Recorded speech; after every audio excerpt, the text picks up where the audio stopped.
When you're driving, the best way out of a skid is not to slam on the brakes, but to steer in that direction and keep the car going.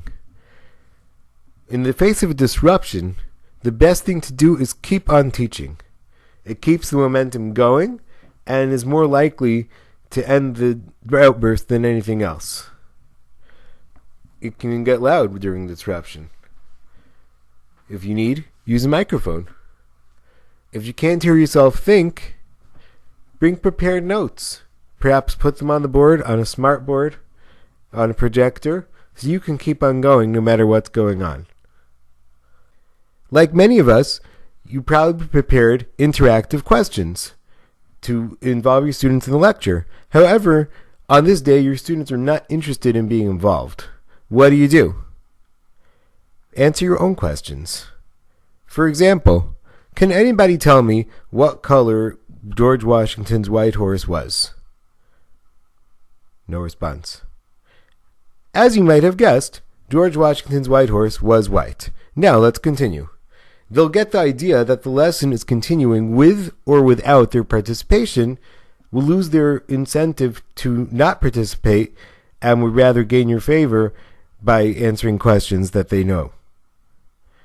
Let's say the class is completely unteachable. Rather than walking out, it's best to send an SOS. If there is a cooperative student who will go and fetch the principal, that could work. If you can poke your head out and find the principal without abandoning ship and call him in to intervene, that could work. If you can text him, that would also be an idea.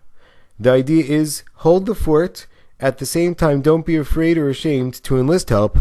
We all have tough days, and we're all here to make it work. Generally, a disruption is not caused by the entire class, although it might seem like that, but by one or two ringleaders who are spurring everyone else to follow their lead. If you can isolate them, you may be at the core of solving the issue. They should get consequences, additional work perhaps, and if necessary, remove them from the situation. How do we give out consequences and keep on teaching? We can give immediate small consequences. Points off, a warning, that will keep the ringleader in class and learning and hopefully motivate him to stop what he's doing. If he argues, postpone it till the end of class. If you ask him to leave, or if he persists in arguing, tell him that there will be further consequences, further points off, if he doesn't stop. And, as we said before, make time at the end of the class to discuss why he got the consequence and what he can do better next time. Much better to focus on the future than harping on the past. Okay, so you got through the day and disciplined your student in class.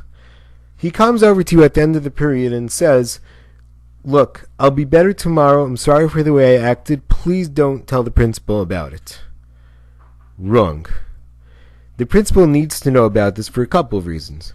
First of all, the reason why the student is asking is because that's the only real consequence that he might have having to deal with the school and with his parents. You want there to be a consequence, otherwise the same thing's going to happen next time. In addition, the school needs to know, because often these problems grow, and not just in your class, but globally. The school needs to nip this problem in the bud by addressing it with the students and his parents. Otherwise, eventually it will come to a head, and they'll be like, well, what happened before this? When you're reporting an incident, don't just say he was bad, he was disrespectful. You say, it wasn't so bad, and I meant to be respectful. Rather say, he talked out 3 times after being warned. He threw an airplane across the room, etc. We don't need to get into all the examples of those things that students do. Do it in a timely fashion. If you come over on Thursday and say, you did this on Monday, the students will say, I just don't remember. Be brief in your report. If you try to monopolize your principal's time by a long verbal account of everything that took place, it won't happen. The principal will be looking at his watch, other students will be bothering him, and it will get forgotten. If you can put it quickly in writing what happened, it's much more likely to be acted on.